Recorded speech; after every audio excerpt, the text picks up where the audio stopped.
సింహాసనాసీనుడైన దేవాది దేవునికి నా హృదయపూర్వక వందనములు, స్తుతులు, స్తోత్రములు సమర్పించుకుంటున్నాను. అందరికీ శుభోదయం.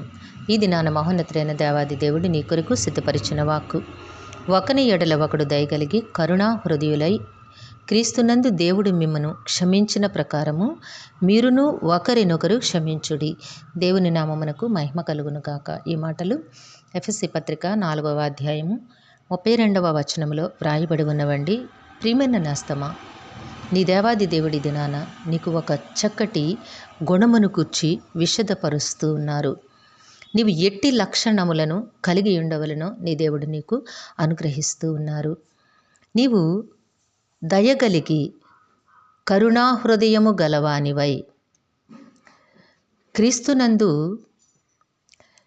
దేవుడు నిన్ను క్షమించిన ప్రకారము నీవు కూడా నీ ఎదుట వ్యక్తిని క్షమించాలి.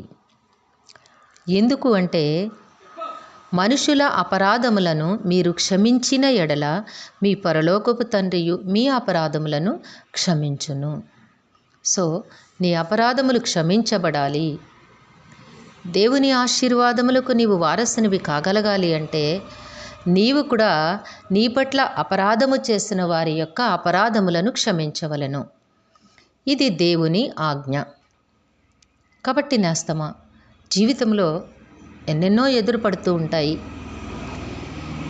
భయంకరమైన అపరాధములు చేసిన మనుషులు కూడా నీ జీవితంలో ఉండనే ఉన్నారు.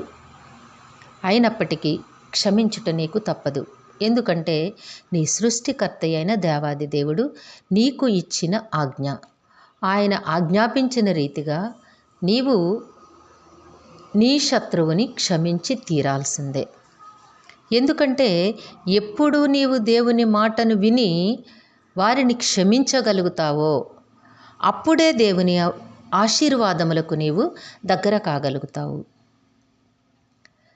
నీ తల్లిదండ్రులు ఆస్తి అంతస్తులు వారి ప్రేమను నీవు పొందుకోవాలి అంటే వారి మనస్సుకు తగిన రీతిగా నీవు బ్రతుకవలను.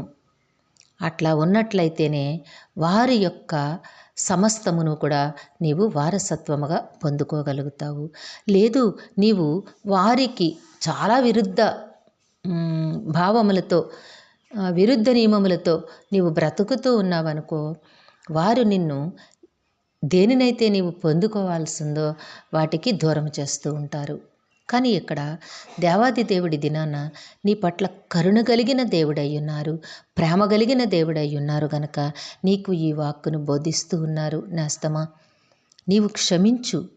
ఎందుకంటే దేవుడు కూడా నిన్ను క్షమించి ఉన్నారు గనక నీవు వారిని క్షమించగలిగినట్లయితే ఇంకనూ దేవునికి ప్రియమైన బిడ్డగా ఆయన సిద్ధపరిచిన ప్రతి ఆశీర్వాదమును నీవు పొందుకోగలుగుతావు. దేవుని దీవెనలకు నిన్ను నీవు వారసునిగా చేసుకోగలుగుతావు.